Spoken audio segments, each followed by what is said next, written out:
the last year's not really been about remote work. It's been about pandemic work.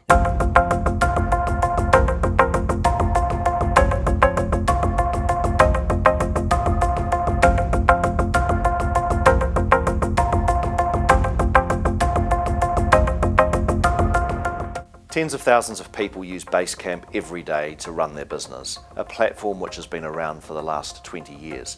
Jason, how has the pandemic changed things? For me, it's a good day whenever like a myth has been busted. And there's been some myths that have been busted. For example, like you can't work remotely, or you can't manage someone unless you can see them, or like all these things that were impossible for so many people just a year ago have proven not to be the case, and proven that like we can do this, we can all do this. So I think even though a lot of people will eventually go back to an office or go back to work, I think there's going to be a permanent change in flexibility. Maybe some people will be able to work at home from 2 days a week or 3 days a week. It'll be a more hybrid sort of style of working and at least more flexibility.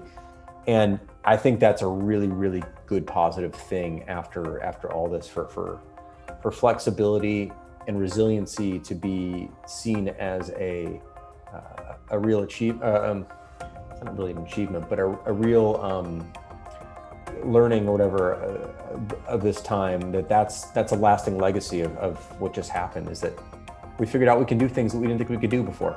I remember, we wrote a book on remote back in 2013, remote working, called Remote.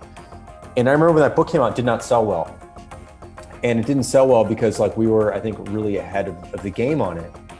And also a lot of people who we talked to about remote work are like, there's no way it would work for us. I got to see people at the office. How would I ever, And it's just proven not to be the case. You can do a lot of things remotely. Of course not. You can't run a restaurant remotely, but that's not what we're talking about. Information work, creative work, writing, producing, publishing, thinking, software, music, all that stuff, a lot of stuff can happen remotely. And it's proven that it can. So here we are.